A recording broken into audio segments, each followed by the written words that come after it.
Accent d'Europe, Laurent Berthaud, Nathalie Amar. Bonjour Laurent. Bonjour Nathalie, bonjour à tous. Comment gagner de l'espace sur la mer? Pourquoi l'abandonner? Aujourd'hui, il sera question des polders et des presqu'îles artificielles.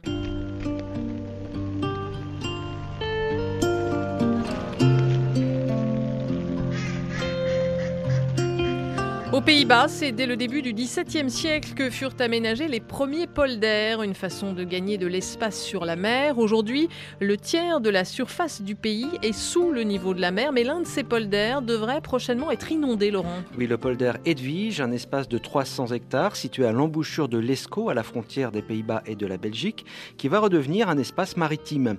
L'enjeu est surtout économique, la raison avancée environnementale, une première vivement contestée par de nombreuses associations d'habitants. Reportage de Johanna Hochstein. Joris Bach a 31 ans. Comme son père, son grand-père et son arrière-grand-père, il est agriculteur sur le polder Hedwige. Nous produisons chaque année 700 000 kilos de carottes, 500 000 kilos de pommes de terre, qui permettent de faire près de 10 millions de cornets de frites et 900 000 kilos de sucre. Ça représente une quantité importante de nourriture pour la population locale. Et il faut savoir aussi que 40% de notre production a lieu sur ce polder. C'est une production significative pour nous.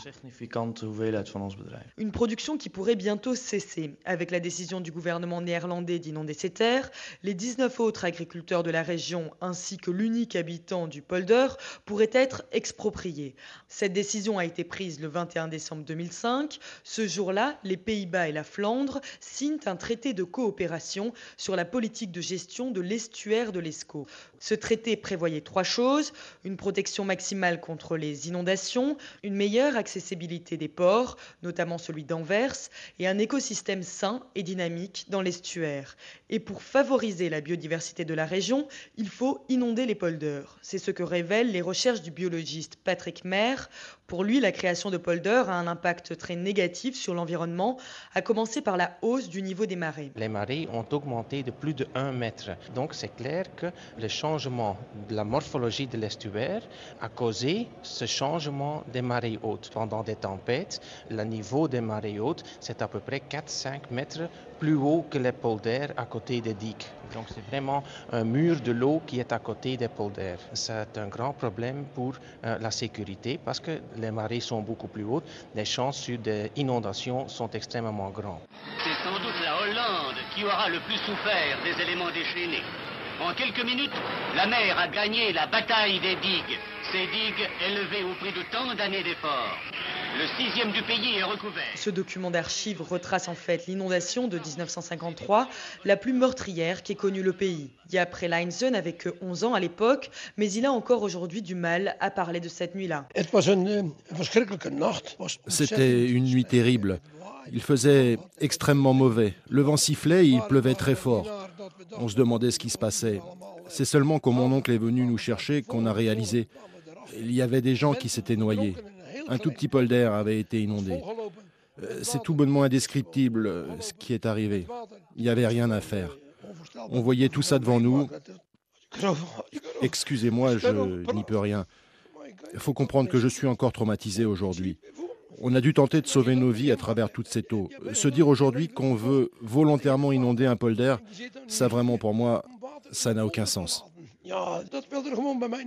Comme Jaap Releinsen, 80% de la population locale redoute que la remise sous eau de ce polder et donc la rupture des digues soit à l'origine de nouvelles catastrophes naturelles.